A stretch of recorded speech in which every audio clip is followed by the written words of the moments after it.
Our children are under attack, not just by strangers, not just by the system, but by the very culture that we have created. The way we parent, the way we treat each other, and most importantly, the way we get distracted from the things that really matter. Hello, everyone, and welcome to another episode of True Chats with Chen. This is the show where we not only react to things that are trending online, but we try our best to squeeze, if even just a drop of a lesson from it. If that is your vibe, if that's something that you think you will like, please consider subscribing and leave a like on this video this very moment. This is episode 7, which is, I don't believe in lucky numbers, but this is a very special number to me. It's my favorite number. I think this episode is very symbolic to me. It sums up why I do what I do, so I'm happy to do it. I wish I didn't have to, but if ever there was a time to do this topic, I'm happy it is today. Now, I usually start my videos talking about things that I've learned this week, but you know what? Today I'm cutting out all the fluff, and so I'm just going to get right into it because the topics today are serious. They are serious and they need serious attention. And I'm so happy that I decided to incorporate Wagwana Yard into my videos because this is something that we really do need to talk about. So for Wagwana Yard this week, I want to talk about the whole situation concerning viral TikTokers now that I'm filming this.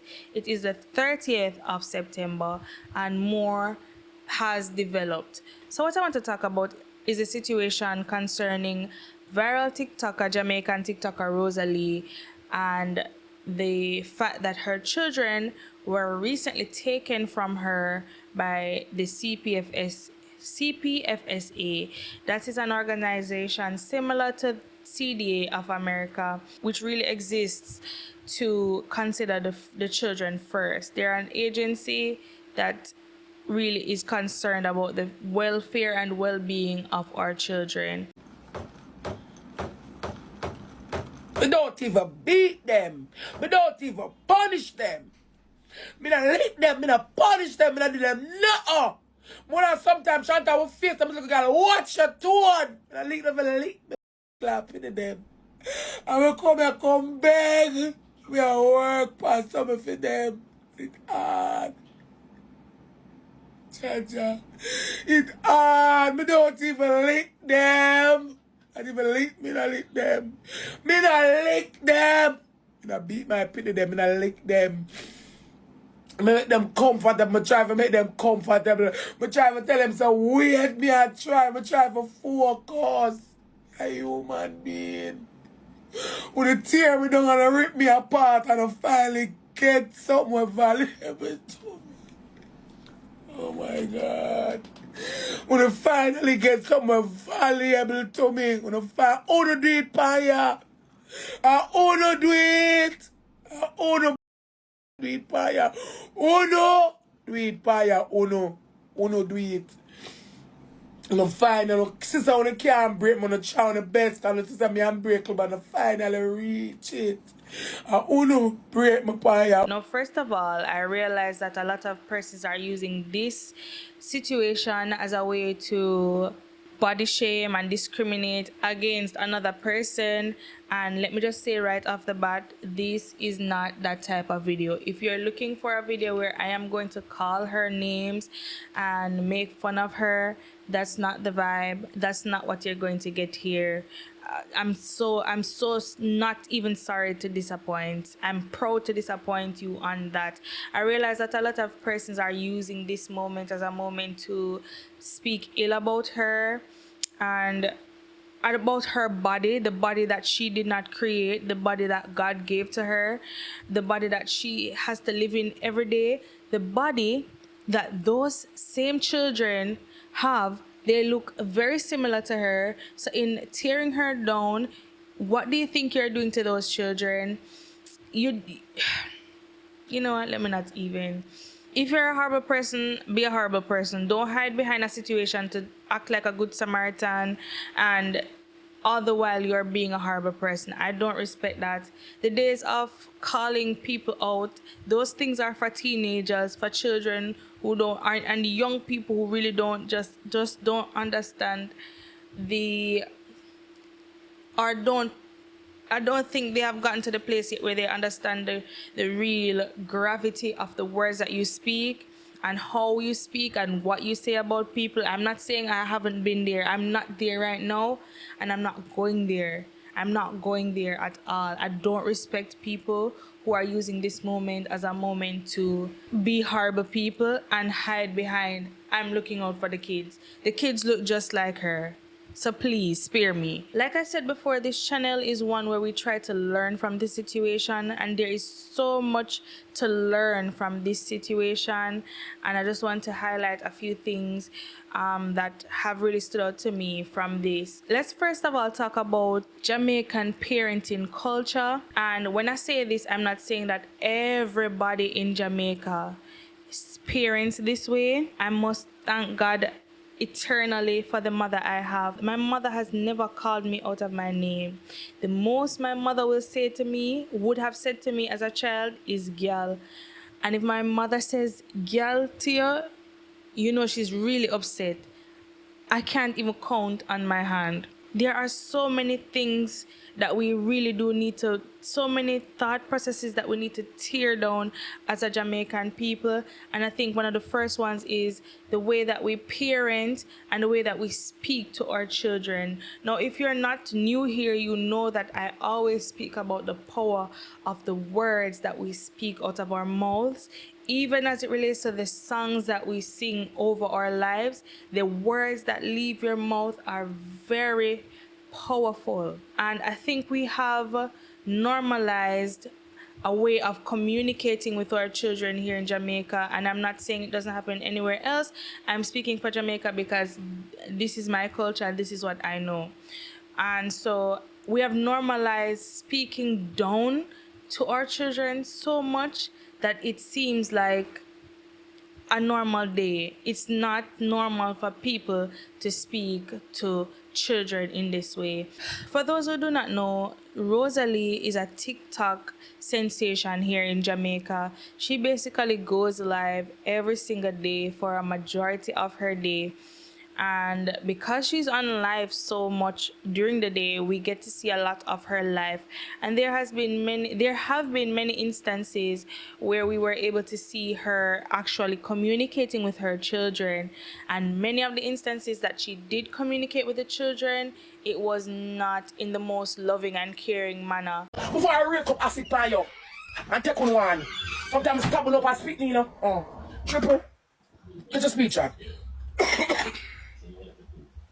Just come back to my face, so. Hey, y'all, I don't go like him, kid, I'm mighty. Hey, y'all, see me here? Chat me to myself, say, that ear, my mom have to bury me too. Come back to my animal face, so, you know, shame me, like a dog. Anyway, I go around, come see money, I go around the I'm going to say Jakes, I shan't run go Jakes. I'm going to see me look like me, I stop, come here, take me, I stop. Triple. You see when Jake spin out and rest me get a stab. I purely cut a one touch here. Yes. Triple Jakes, me say. Triple. Stab it, this big stab you. And the arm. Me tab him, say me tab him, me never know. I mean I stab like my mad. I pure because my head chip. Me nah say me never drunk, but the lady in the dark room. That's my do, sir. You're sick in my head. Me sick in my You come screw Shanta in my arm, I lift up Shanta. And you come screech up in me and give me one stab on my arm. One day stab. What time I turn you on? Me sick. Yeah? Something do my triple. You know what I'm saying? Yeah, you come stab me with the girl in my hand. You come see the girl in my hand and still stab me. No, I'm sick for you. You can't hear me, just sick. I say, you can't hear me.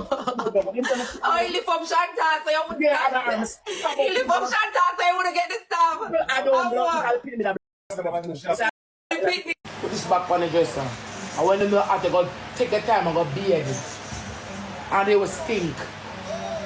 That woman. You beard fiercely, you know. You take this man and beard, you know, beard that you're not going to bed, so. Tell them something where I drop a ground. And I'm finger I'm gonna fix you up in here in a dirty girl. Oh.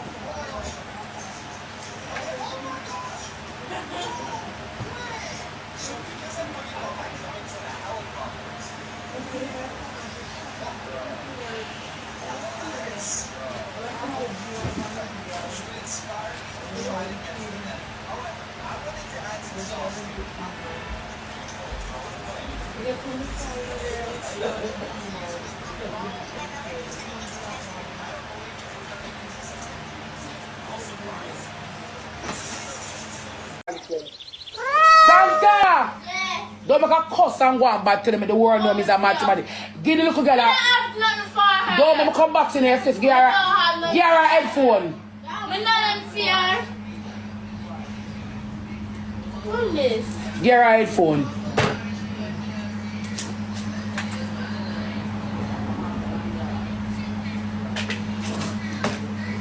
Stop telling me that lie before I mash up in them can't see you.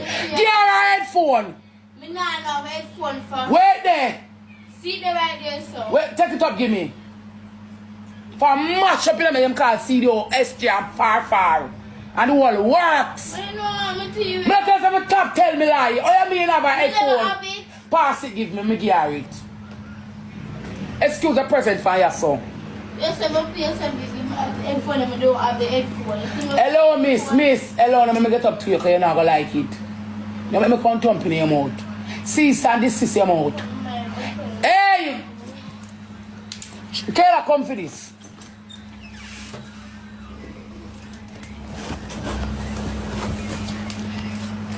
Come and tell us, so when your mouth gets so nosy and bright, make me a fight. Make me a fight. You know, you're not argument out of your mouth. I'm going to hurt you. You got come here and make an egg, girl. You want to step in your face? Not pretty. Not pretty. You talk in your mouth. You bust up your mouth.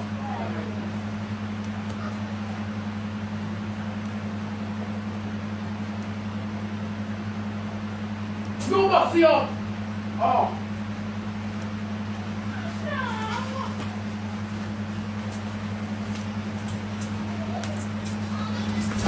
Don't fuck yourself, you bust up your mouth. Oh.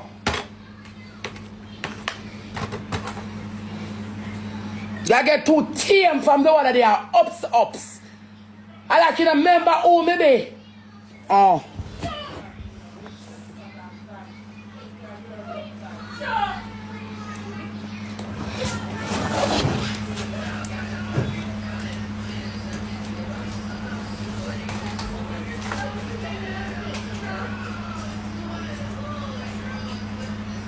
We don't want to hear about. We don't want to hear about. Shut up. Shut up. What was that for you? What was that for you? Oh. Let me hear your mouth in there again. You're here sitting. I don't even lick them. And this has been going on for quite some time. I must admit that even though I did kind of squint at it a bit when I saw it happening, when I would normally pass those screenshots or screen recordings and see her interact with the children this way, I must admit that even though it caused me to like turn ahead slightly, it didn't alarm me enough. It didn't alarm me enough as it should. And we have become so desensitized to these things because we see them around us so often. But I want us to remember that these things are not normal. Speaking to children this way is not normal. It's not the way to go. We need to respect children. We need to respect children. And I realize that not only with Jamaicans, I think in a lot of cultures we don't respect children. We expect respect from children, but we don't give them respect for whatever reason. I don't know if it's because they are younger than us. I always think on the way that we give so much grace to grown people who would have had many life experiences, who I would assume know better than a child, and we give so little grace to children when they make mistakes, when they mess up. We lash out and we deal with them. We punish them in ways that are very harmful. Very harmful. I want us to also remember that just because something happens a lot does not mean that it is the right thing. So that's something that we really do need to revise, household by household, individual by individual, to revise the way that we speak to our children, the words that we speak over our children, very important as well. I'm always equating it to the way that people speak to adults. When adults frustrate you, your first go-to is not to speak, call them out of them. Your first go-to response is never to speak down on an adult, like just like that right off the bat. You are a bit more cautious about the things that you say to people who can actually respond to you, so that's something that we really do need to look at. A lot of people don't take the concerns of children very seriously. I notice that a lot of times we don't value the experiences of children if they tell them while they're children. We don't show the same level of concern to children speaking out about certain issues until they are grown and speaking about it as something that has traumatized them. We don't take it as seriously when they're speaking about it as children. We don't listen to the things that children have to say and act on it appropriately in many cases. I realize also that a lot of people are are trying to paint the agency that took the children as villains. I have the same internet that everybody else has. I saw the video that was circulating that caused the CPFSA to take action when they did. I don't know, someone have asked me, I feel like I'm going to run up in a bus or pies myself or something feel. But you may have split personality that pill will come out of me. But if me was a one whole human being dead already. Come on, like the pressure is unbearable. No pressure me no. Someone.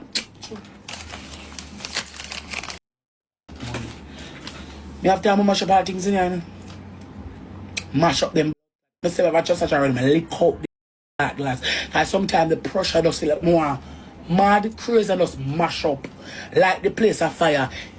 Stab up jokes and stop the pit of them and just everything just done and over with. And then sometimes I the things that I see are coming at me, I say, no, hold it, girl. How about how I feel? Don't someone have asked me, how you feeling today? And I'm not doing good.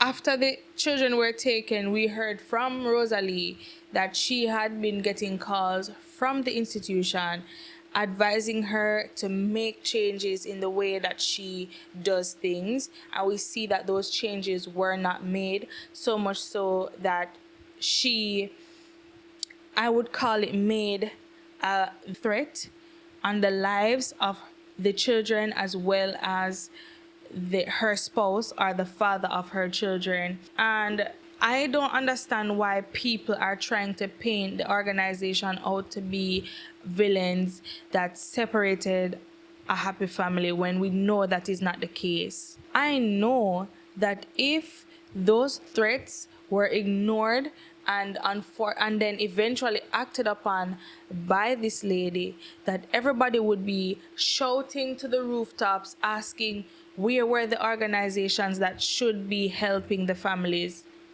When they actually do their jobs, we have an issue.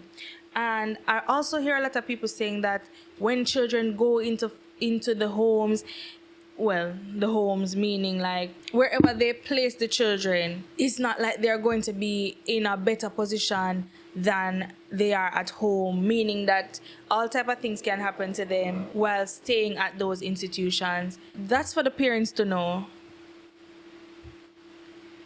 That's for the parents to know. Yeah? If you know that you don't want your child living in a certain environment, experiencing certain things, you provide an environment for your child that would negate that happening altogether. While it is important for these institutions to do all they can to eradicate people who might use their access to children in a negative way, or to provide a horrible, even more horrible situation for these children, or to provide a space where children are at least able to live comfortably, meaning they have the resources necessary for their upbringing.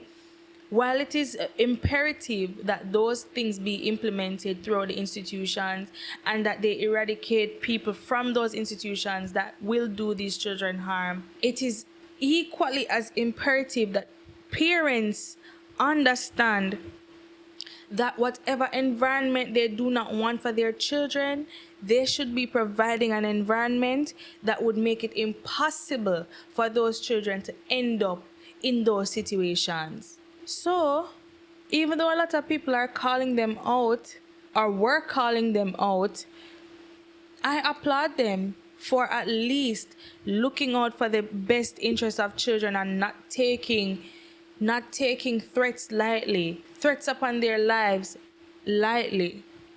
It's not okay for you to just blurt out anything simply because you're angry. You're speaking into the lives of the future generation. So let's think about it that way. And here's why I say the people were upset with the CPFSA. They were upset because they thought that Rosalee was a mother grieving the absence of her children online, only to find out that a few hours later, she was seen in a club partying. Rosalee one day after CDA, CPFSA took her children.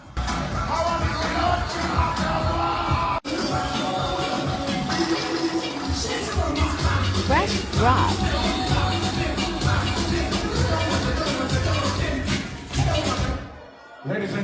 It's very concerning to me that people did not realize that the situation was alarming at this stage, the stage where she was shouting at them, the stage where she was threatening their lives, the stage where she was not an active parent. But it became alarming because she did not portray the image of a grieving mother. It became alarming here in the party. I don't understand why it was so hard for people to see that it was wrong from the beginning. I don't get that. The moment I saw that video of her saying what she said, I was alarmed. And then going back and seeing other things that she had said that I didn't see before, I was even more alarmed that people were not as concerned about this, but they're concerned about the fact that she's not portraying the image of a grieving mother. A lot of times we quote the verse in the Bible that talks about love, and we quote it in relation to romantic love, but I don't want to criticize if she loves her children or not, because that goes into the inner workings of somebody's mind, and I don't really want to do that. But if we are believers in the Bible and we look at what the Bible describes love to be, and we parallel that with the way that these children were being treated in their own home, if you see love, let me know. It wasn't displaying or portraying an environment in which the people in it loved each other, which is very unfortunate. Very unfortunate for these children, and very unfortunate that the public didn't see that something was wrong with that, or a large portion of the public sought to make these people who are just doing their jobs out to be horrible people for looking out for the best interests of the children. It's a very heart-wrenching realization to make, noticing that so much of our environment has normalized so many toxic traits, toxic behaviors, especially those that are forced upon such a vulnerable set in our society as children. It's very unfortunate that there aren't more people looking out for the best interests of children. There are so many things even in the home of many of these children that are conditioning them to be so broken. And I don't want to point a finger at her. I'm just using her situation, which is a bit hypocritical then. I guess I am pointing a finger at her.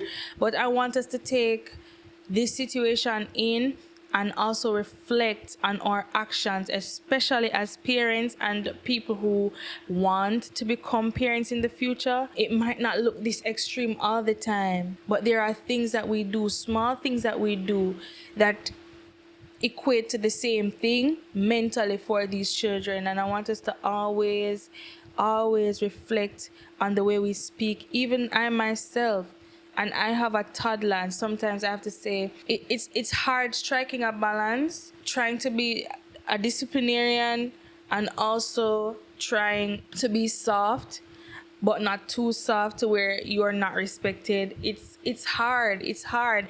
And this is why people should not have children just so willy-nilly. It has to be something that you think about. It's not something that you just do just because. There's so much to consider, and this is why I keep preaching this to us all the time, because you see, and this goes into my next topic for Wagwana Yard, the rising rates of self-unalivings that we are seeing in Jamaica. This is happening to children as well. Let me just say that right now. I'm not speaking this into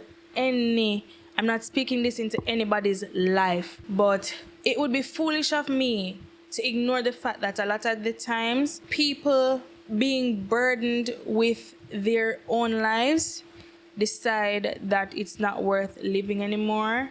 And when in the household you add burdens to the lives of people whose homes are supposed to be a place of solace, it's made to be a stressor for them. These things can contribute to people deciding to take that unfortunate route. It's very alarming to see the amount of self-unaliving cases that I've seen in the past few weeks in Jamaica. We have a mental health crisis, and along with having a mental health crisis here, not only here but across the world, but along with having a mental health crisis here in Jamaica, we also have a mental health stigma here in Jamaica that causes a lot of people not to even want to seek help in the way that they should, because they're afraid of being ostracized or stigmatized for even admitting that there is a problem. That's a wall that we need to tear down as a society, because it is not profiting us. It's not serving us well to deal with mental health as if it does not exist. So many of us are going through so many things, financially, spiritually, all aspects of life. It can feel like sometimes you're being torn apart. It is hard to feel that way and live in a society that ostracizes you for even having the feeling, calls you names for even expressing that something is wrong. It's not fair. We need to create an environment where people are at least comfortable with voicing that something is wrong. And because we act like they don't exist, we don't get the help that we need. And then after people make certain decisions, that's when a lot of us have the eye opener that, why didn't they try to talk to me? Why? A lot of times they did. The young lady who was a part of, I think, Miss Universe Jamaica, she was crying out for weeks. She was crying out. She was making videos. She was saying things, hoping, I guess, that someone would at least acknowledge it and offer her solutions, I would assume. Because here's the thing, because it's so stigmatized, a lot of us don't even realize that there may be solutions. There may be solutions. There may be places that you can go, people that you can speak to. And also, we live in a space where mental health being addressed medically is hardly even a thing. People don't... Therapy? That's reserved for the elites. We do have a mental health institution, Bellevue Hospital. It is a public institution, that much I'm sure. I don't even know if the same amenities, like the fact that other public hospitals are free. I would assume that is the case there, but a lot of people, when you think about Bellevue, you think about somebody being out of their minds, and you just don't even want to associate yourself with that. Now, here's the thing. It's hard to have mental health issues and to advocate for yourself. It's terrible. It's terrible. It's terrible. And I can speak on that as someone who has battled and continues to have, you know, see, I don't even want to voice it. Who has had issues concerning mental health, depression, and stuff like that. And sometimes we don't even know what resources are available to us. There were a few videos saying that these hospitals Bellevue Hospital does in fact have people available that you can speak to. If these resources are available, let us tap into them. Even if people might look at you differently for doing so, it's not about them. I would also urge us to guard the avenues to our hearts, our eyes, our ears, our mouths. The things that we look at, the things that we listen to, things that we put into our body as food, these things we have to monitor them carefully, because believe it or not, everything is linked. Everything is linked. We live in a world where we can see so many horrible things just happening. Down our timeline, we can look and see something horrible just happening to somebody. We can find videos of things just happening to people. And these things have horrible effects on our mental health as well. I just want to open a conversation to reduce the stigma of mental health issues in Jamaica. The way that we address these things is very poor. There are so many people, displaced people, who are just displaced because of financial reasons, who are grouped up with people who are having issues with their mental health. All are equally not being addressed in an appropriate way. And these are things, opening the conversation is something that we can do, as well as trying to make the resources available to us known. When you don't have money, fighting mental health issues seems like an uphill battle. It is in our best interest, even if we feel like everything is okay, to at least know the resources that are available to us. And if I do find any resources, I will definitely try to put them somewhere here or link it in the description below, because mental health is important, and parenting and the environment that exists at home for both adults and children, these things affect our mental health. So it all goes together. Everything comes together into one big pile of things that need to be addressed, things that need to be taken as seriously as possible. And especially when it comes to our children, that there is the added factor of children in school environments experiencing bullying, experiencing a lot of other things, because not only bullying exists in a school environment that can negatively affect people's mental health. A lot of things can contribute to it. Along with guarding the avenues of our hearts, let us also try to take the time out to listen to our children. Listen to them, not just like have them talking. Listen, respond, show interest in the things that they are saying. Not just listen to chastise, but listen to understand and to offer solutions. And sometimes it's just to listen, creating a safe space for our children to be able to communicate with us is so important.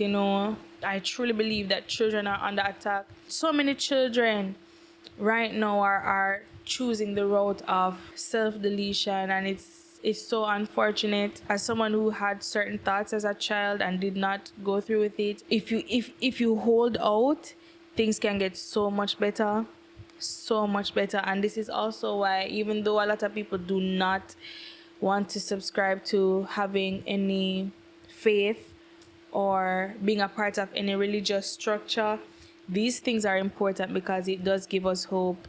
It doesn't only serve as a means of fear mongering, it does give us hope as well. Heavy wagwana yard, but it needs to be addressed, it needs to be spoken about. Let's get into the talk of the timeline for this week.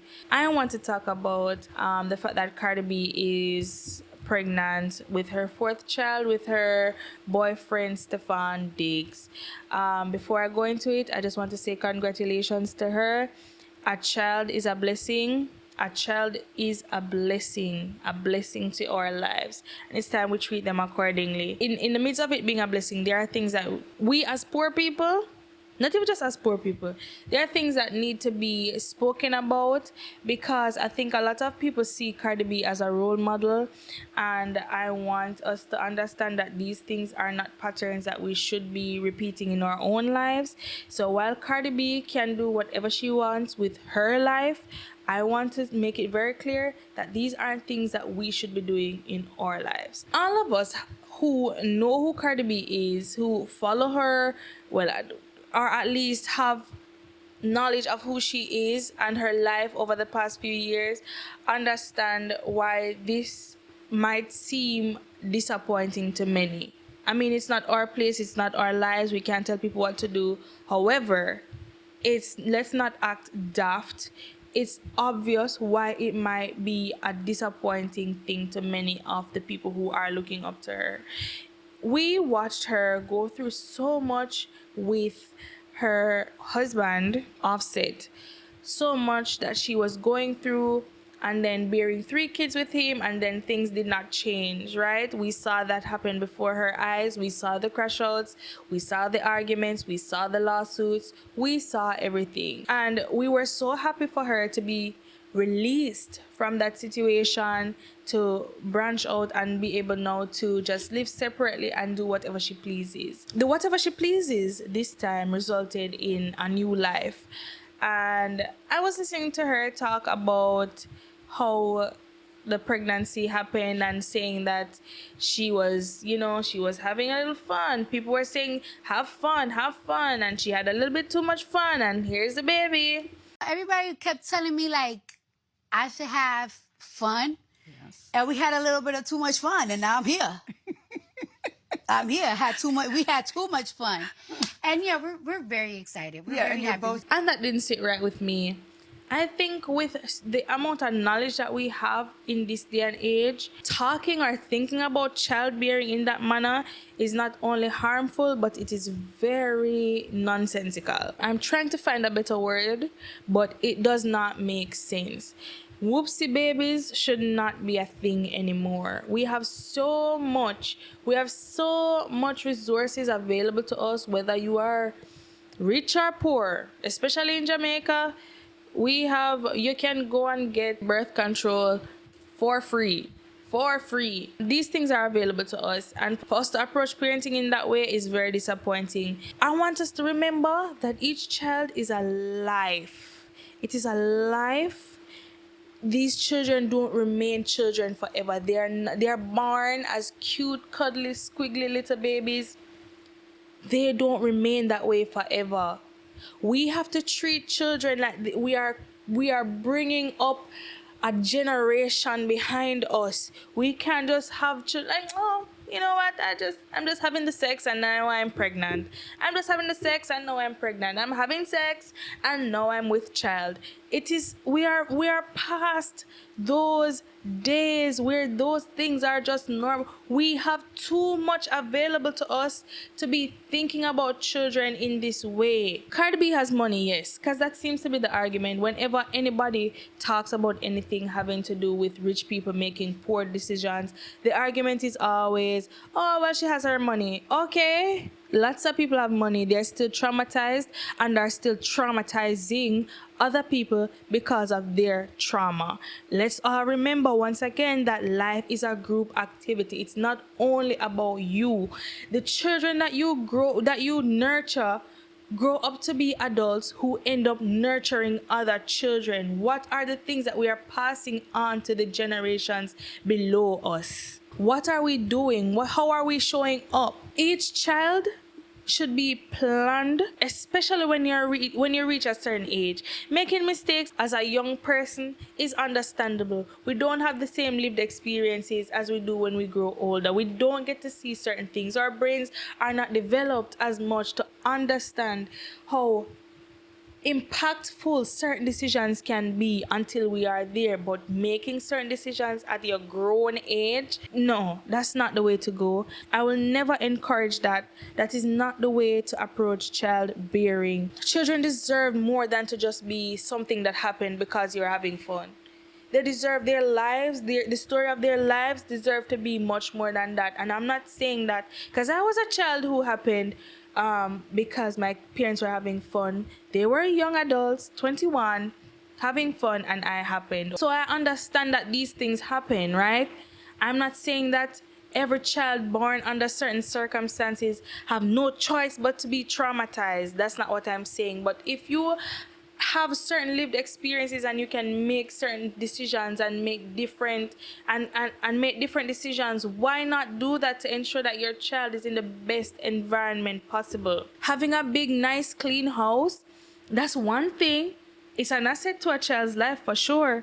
But the things that happen up here and the things that impact what happens in a child's mind is far more important than anything that money can buy. So not thinking about the situation that you're placing yourself in, and that's why I want to hammer on the fact of the whoopsie baby, not making the decision from a place of thoughtfulness and being in the best interest of your child, not choosing a partner. And I'm not even going to really talk about Stefan, because if they were just having fun, I think they actually could really go together. Like they are not that bad of a match for each other, in my opinion. If it was that she didn't have children and they weren't procreating and they were just really just doing their thing, when they bring a child into the mix, everything changes. I hate the lack of thoughtfulness that is being normalized when it comes to childbearing in our society.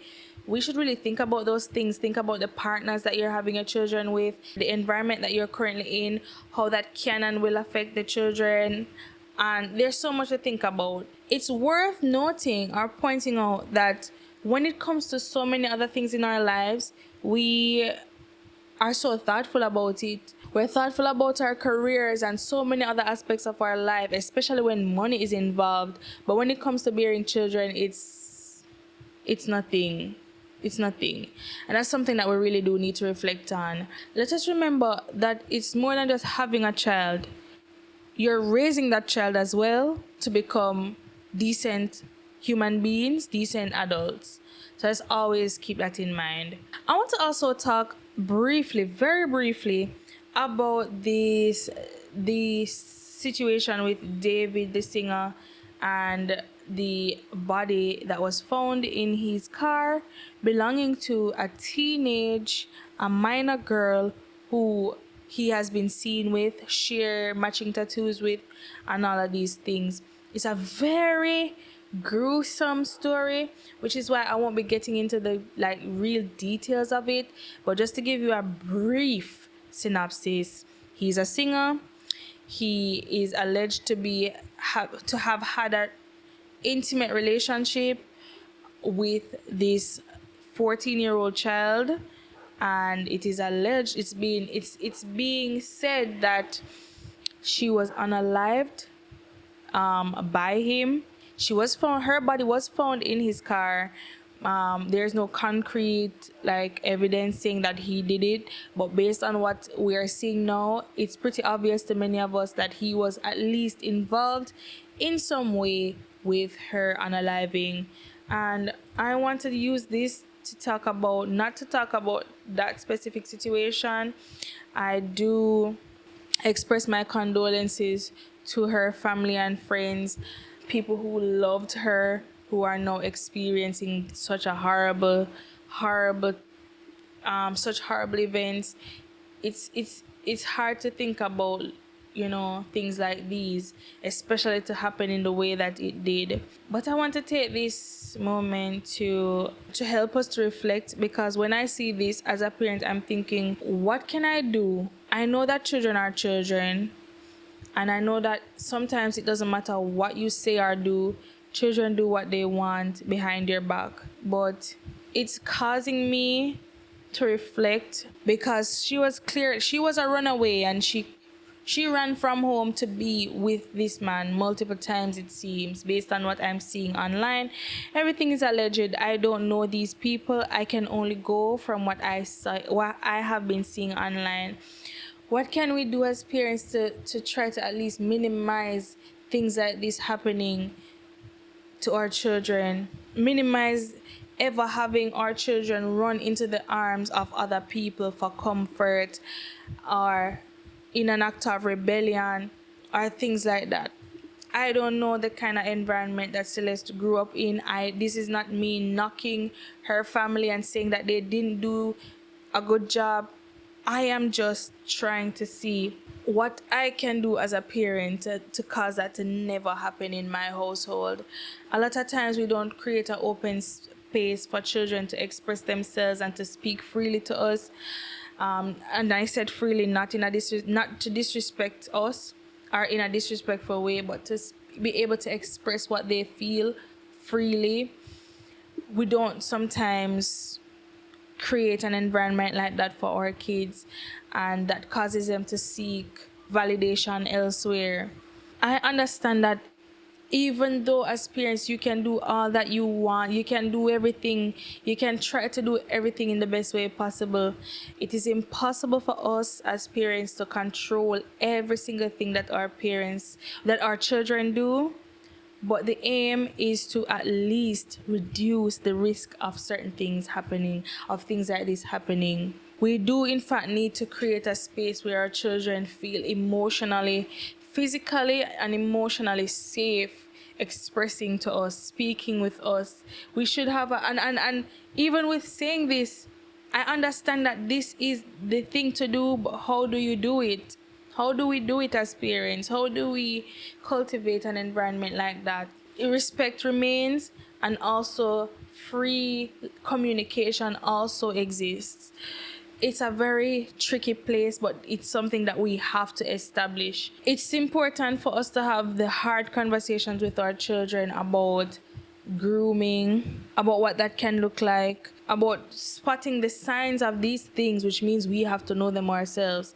Spotting these things so that if and when something happens, they can call it out as being unhealthy and not run to it as a place of solace. And in doing so, we have to tread very carefully so as to not blame them or victim blame or to cast judgment in a sense, but just to help them to be aware. There's only so much you can do, especially when your children reach a certain age, and that is why the formative years are so important for us to really establish relationship with our children, so that at least they can understand that they will be heard, they can express, they can tell us, and they won't be chastised for it. That's one thing that we can do. While it is a moment of grief for a lot of us to see something like this really happen to a child, it really should be a moment of reflection.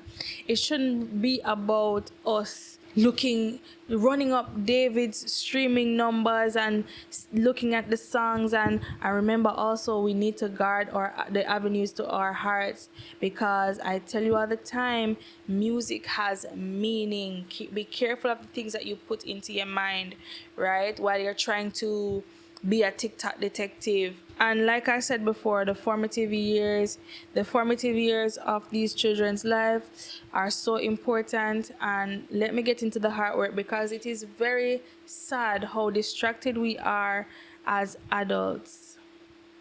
It's very sad how distracted we are as adults. Everybody is too distracted, and it's because it's the phone. They have been telling us all along that it's the phone. It really is the phone. It's alarming how many of us cannot get simple tasks done without being tethered to technology. We have to be attached to a device at all times. We cannot sit in silence for anything.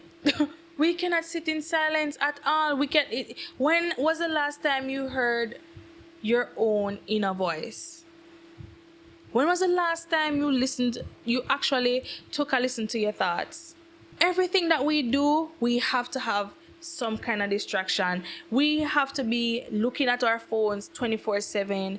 I'm sure we've all seen so many of those memes or videos where people talk about not being able to eat a meal before finding something to watch. Or for myself, I have to find something, a playlist or something to listen to before I can have a bath.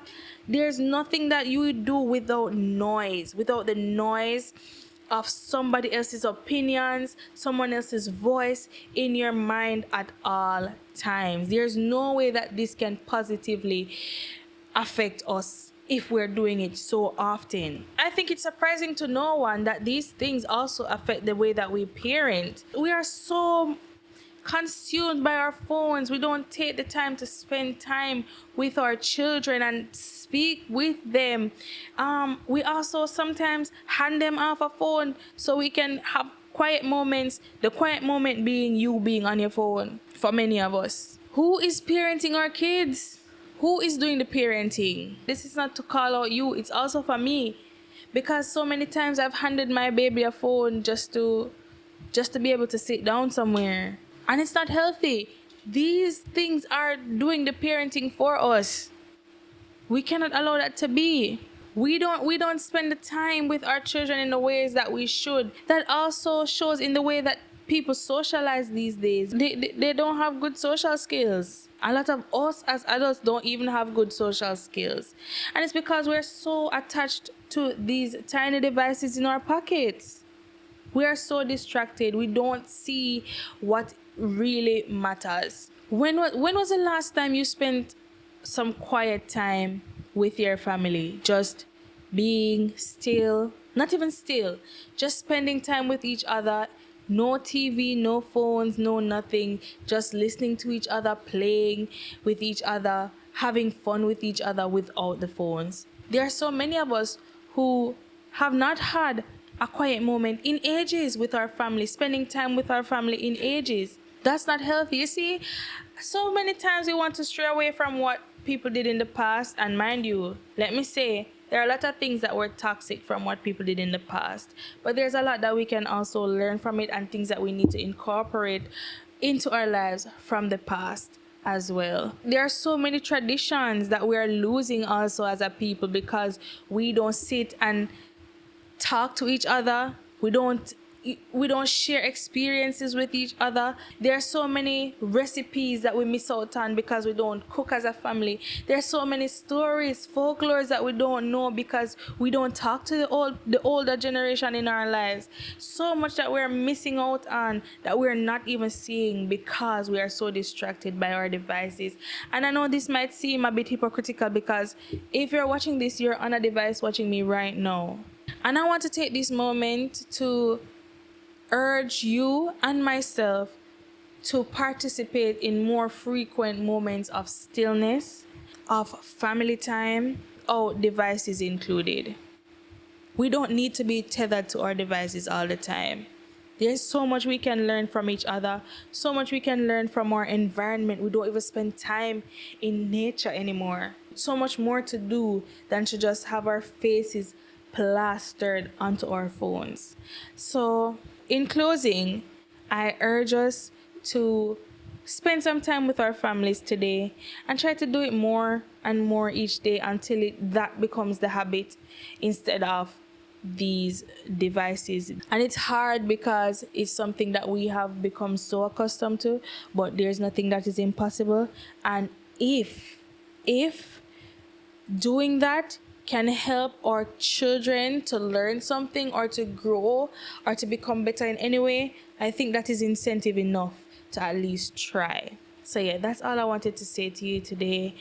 Thank you so much for watching this video. If you did like it, I urge you, right before you click off and go and spend some time with your family, to like this video, leave your comments down below and let me know your thoughts. Do you agree or disagree with anything I said? It is okay for us to have conversations because that's how we learn from each other. Thank you so much for watching, and I will definitely see you in the next one.